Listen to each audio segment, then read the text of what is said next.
Here we go. Hey, this is Chris. And this is Darren. And this is the inaugural episode of the Vegas Day Drinkers Club podcast. We're coming to you from now dark Las Vegas on Thanksgiving night, and we just wanted to get some thoughts put together for you guys as we grow the brand and try and make this as best as possible.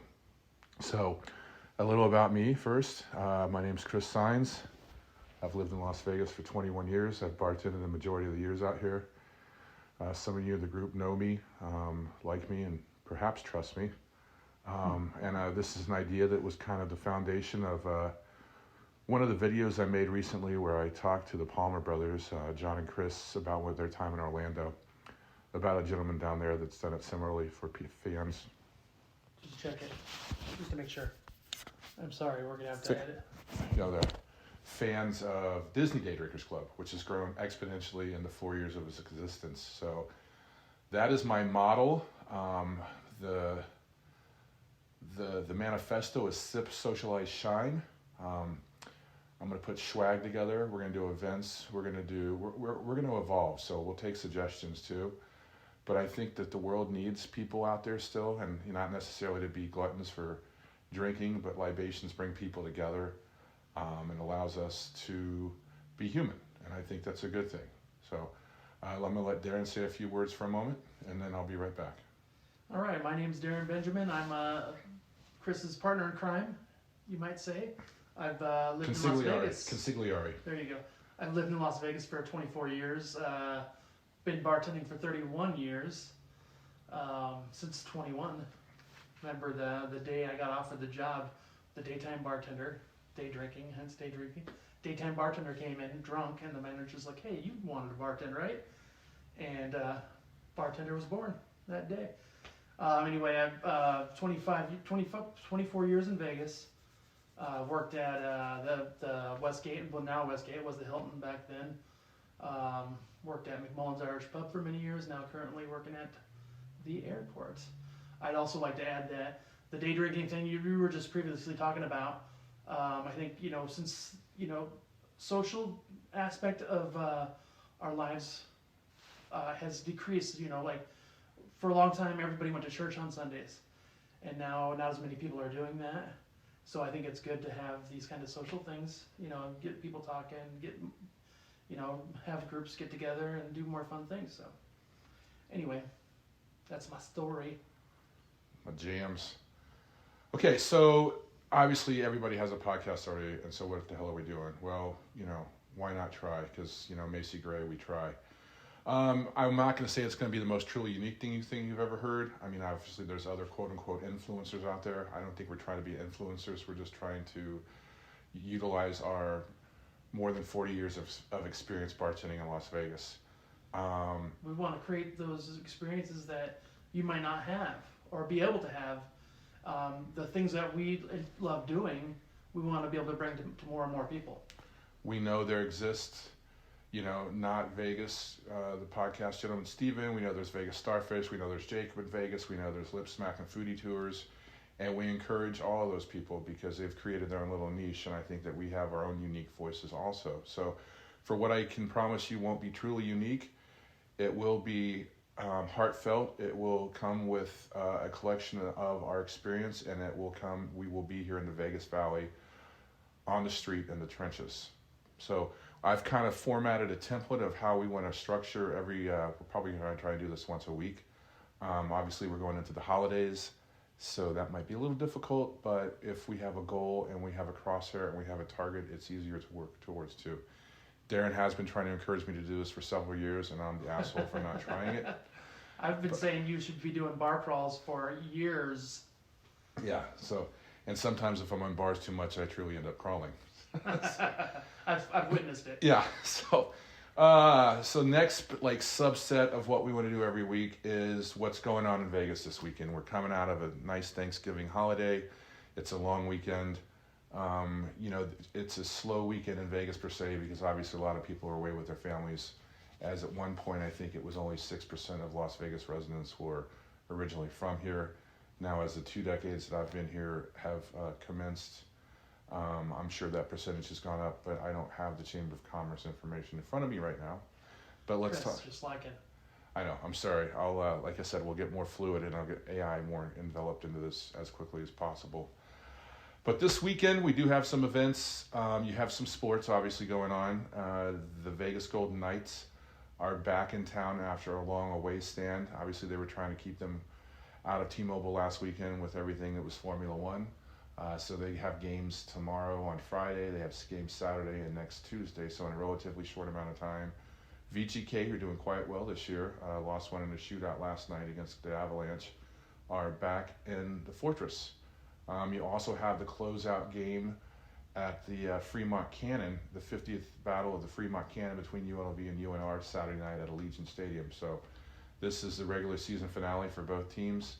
Again, I'm not fluid. I believe UNLV is 9-2 right now. So I'm sure they'll probably get invited to a bowl game, but definitely not be in the CFP. For those who don't know what that is, it's college football playoffs. Which it hasn't happened in years. It's been a while. That's correct, yeah. Last time I went to a Rebel game was at the Silver Bowl. Okay. Yeah. Yeah, obviously a great recruiting tool has been them being allowed to play at Allegiant also. So for these kids that might look past UNLV as far as an option for scholarships or Division I football, it's a great recruiting tool when you play where NFL teams play every week. And then speaking of NFL teams, the Raiders are on the road. We had the 3 games today for Thanksgiving, but the Raiders are in division opponent Arrowhead tomorrow with the Chiefs on the Prime Day game with Amazon Prime subscription. And then obviously Black Friday, so just another marketing opportunity for Jeff Bezos because he doesn't make enough money a year, or probably not tomorrow. That's true. I waited on him once. Did you know that? No. Yeah. How was he? He was a cool guy, but the context was key there. I won't go into any details of it, but I did wait on Jeff Bezos once. Not as yoked as he once was. Definitely not. I think he was more into his nerd phase still. Just as we sit here and go forward in it, one of our favorite local breweries, Huddle, did a Star Trek release last week. It's a light lager, I believe. So this is our Thursday night sipper as we try and formulate and put this all together. I'm sure you guys will all have some conjecture for us because if you don't talk smack to us, then we're not doing our jobs. That's correct. But Skip and his team down there at Huddle have always, I've had a relationship with him the last 3 years. Introduced to him by the guys over at Sparrow and Wolf, and then subsequently connected through Nevada Beverage. So that's what part of this podcast is going to do is all these industry people that are there in the trenches that we communicate with quite often and try and put together special things for you that you might not see otherwise. I went to the event. It was fun to see older men dressed up in Star Trek shirts that probably shouldn't have been dressed up in Star Trek shirts. But the event was fun. I talked to Skip for a little while. I don't think I've ever met him before that. He was excited to introduce this new beer, and I actually talked to him about potential new beers moving forward, and he's gonna hopefully pick my brain, to get some insider info. And one of the things that was discussed with using the Disney Day Drinkers as a model is they have their Benny Pale Ale, which is a collaboration with one of the breweries down in Orlando. Because that group grew to be so successful, why not would you not want to market to a niche of people? So I think a collaboration with some of the breweries in the future is something that's definitely on the table and that we can contribute with. So, obviously my background, most people that know me know that I've been a craft beer guy before it was cool, and now it's kind of douchey. But I was a craft beer guy in the 90s in Seattle when Red Hook Brewery was yeah. I remember the Starbucks beer was impossible to get. That was one of the first beer releases that was very nearly impossible to get. Remember that? It was like a Starbucks triple stout, I think it was. I recall that, yeah. Espresso stout, yeah. Yep. Anyway, that's my story. Yeah, and just giving Huddle a little more love. Their baseline flavors are always good. They've only been around 4 years now, but they've really made a stamp down there on Brewery Road. And if you guys are listening from afar and haven't been to Vegas in a while, in the last handful of years, that area between Fremont Street and the Stratosphere has very quickly taken on a new life of its own with some gentrification, and they have I want to say 5 or 6 breweries in a 1.5 mile span, and they're rebranding that brewery row. So you can kind of get dropped off with your Uber, because of course we encourage you to be smart when you're imbibing. Hashtag sponsored by Uber. Yeah, or hashtags, and I'll call you up Lyft. So lift me up, Buttercup. There's great eateries as well. Soul Belly right next door to Huddle. And that's great. When you're walking in, you can smell them making the barbecue right out front. Yeah, they've got the eateries, they've got galleries, they've got comedy, they've got consignment shops. Some of our old regulars operate, they curate unique pieces, and I'll have to get back to you the name on that next time, but Ski and Chi, quick shout out. Yeah. But yeah, I mean, so that whole area is show notes, Chris. that whole area is the arts district, and for people that are coming to visit Vegas or have been several times, and you never make it off the Strip and or Fremont, it's definitely a breath of fresh air, especially on a nice day where you can walk from, commerce to commerce. It's not too bad. So, what else is going on? So, this weekend, again, not a lot of live music. I mean, obviously you have your DJs at your various clubs. We'll talk about that in the past, but if we've bartended here for 20 years, you guys probably know that we're not in the club scene as much as we used to be. But, if That'll be a future correspondence. We'll have to tap a younger crowd for that. Right, but I'm not opposed to Diplo's Revolution on XM radio every now and again, just because it's what I call ecstasy music. However, I've never touched it. But I did notice from my younger days, as I referenced that, Martin Lawrence is playing Dolby Live this weekend at Park MGM, and it went off. What's his TV series on UPN? Martin. Hey, yeah. There we go. Circle gets a square. And Bad Boys, right? Bad Boys. He was what was his character's name in Bad Boys? It was Marcus. You had Marcus. He was the foil to Will Smith's Mike Lowry. You know what I'm saying? Mike Lowry. And then obviously as a younger person back in the 90s, he was again another foil for, what was he in?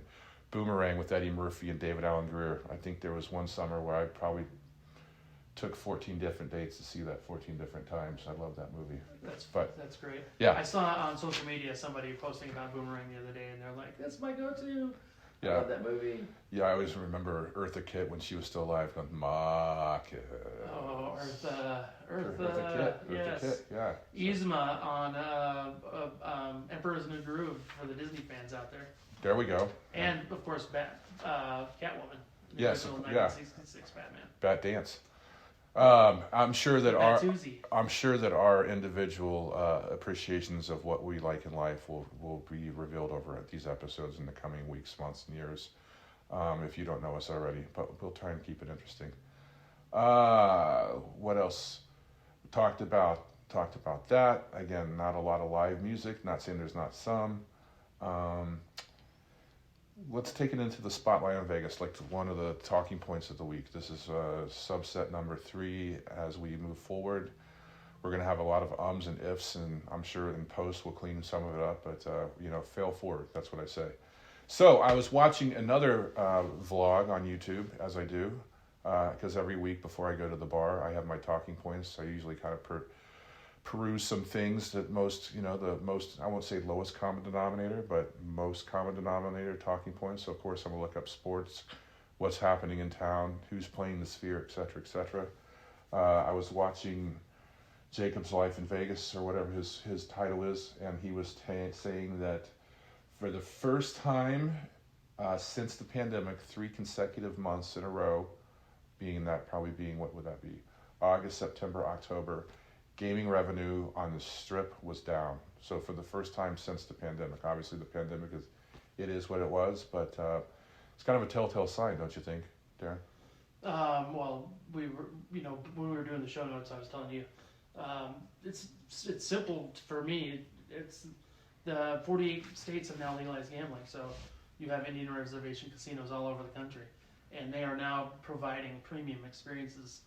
My sister works up at the Muckleshoot Casino in Seattle, just outside of Seattle, Washington, and they have just built a beautiful hotel and steakhouse on the top floor, beautiful views of Mount Rainier, and they're attracting AAA talent now. So, if you're a hardcore gambler and you don't even have to get on a plane anymore, you're just going to go right down the road, and that's the writing on the wall there. So that's what I'm thinking. That's your 2 cents. My 2 cents is, I mean, we have NFR coming up next week, and as anyone that's lived in Vegas for the amount of time that we have knows, that's kind of like the last big push for the year as far as major events. And Cowboy Christmas. Yeah, Cowboy, of course. Which is massive. Yeah, well, it all ties in, right? Yeah. But you have all that happening, and then from like the 12th on, it's kind of a lull for 12 weeks. We'll be serving a lot of Coors Light and Crown Royal for the next week or two. That's right. Jack Daniels, Buffalo Trace, and yeehaw. Great people. So they're always very courteous. Yes. And appreciative, and I think most people in town that work in the service industry and or hospitality appreciate them. I appreciate the cowgirls. Yeah. So let the girls appreciate the cowboys. I'll appreciate the cowgirls. Wrangler, Butts, and Ropers. What more do you want in early December?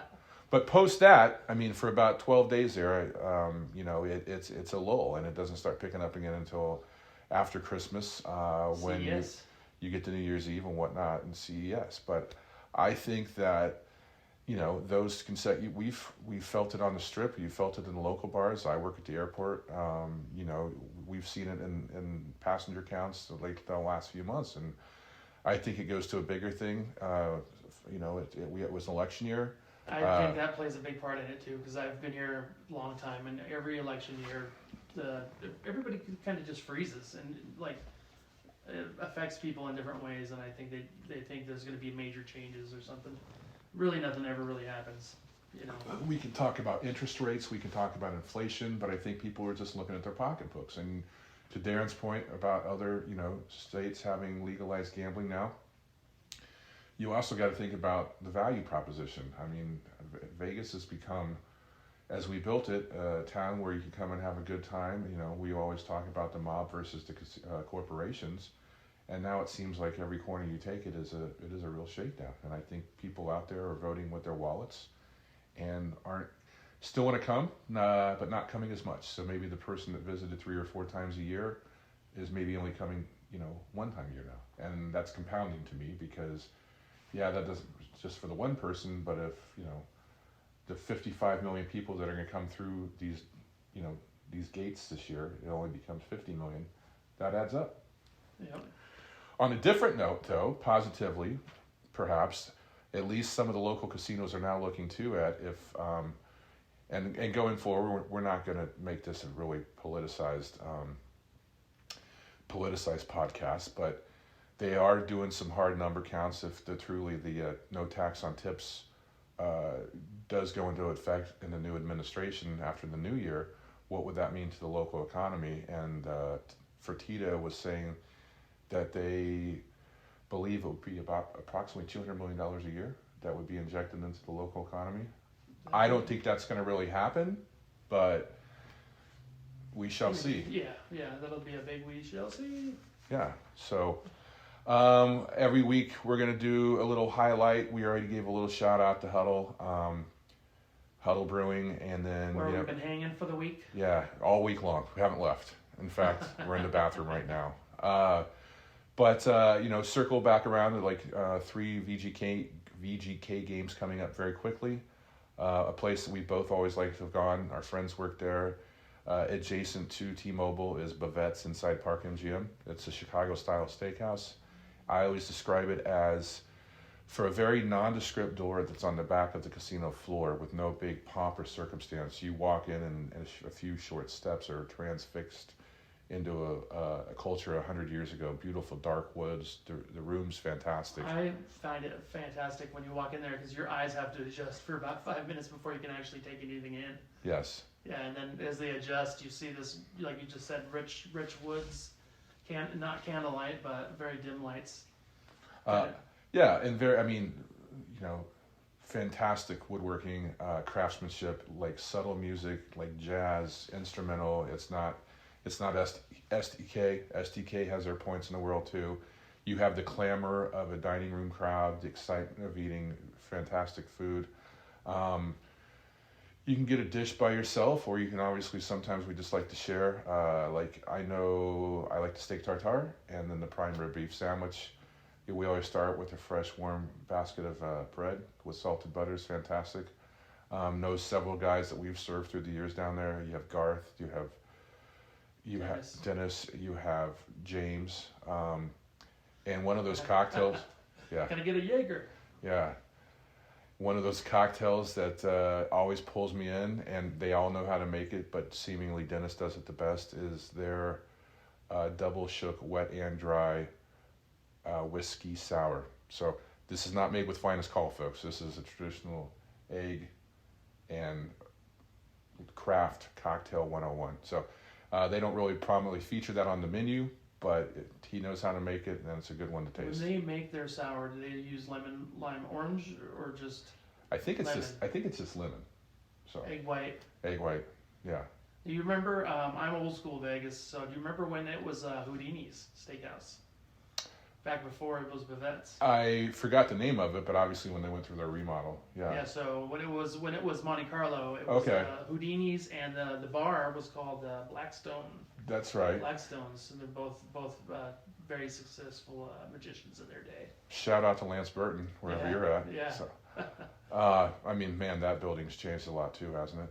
Yeah, and as a matter of fact, it's the only non-smoking casino in Las Vegas, and I think that's kind of contributed to its success. Also, T-Mobile being next door, and the Dolby Theater, which you got to go see Eddie Vedder without me. Yes. After. Yeah. So Man. and friends. Oh yeah, friends. He brings up an interesting point, because when they first made that non-smoking, they thought it was going to fail miserably, because historically Vegas is, if you're gambling, of course, you have a libation in one hand, you have a cigarette in the other, and who in God's green earth would ever want to go to a non-smoking casino? But the initial trepidation has turned into, I think, complete positivity, because people now seek it out. Much like you listening to our podcast today, where you're like, what in the F are we listening to? If you give us time and circumstance.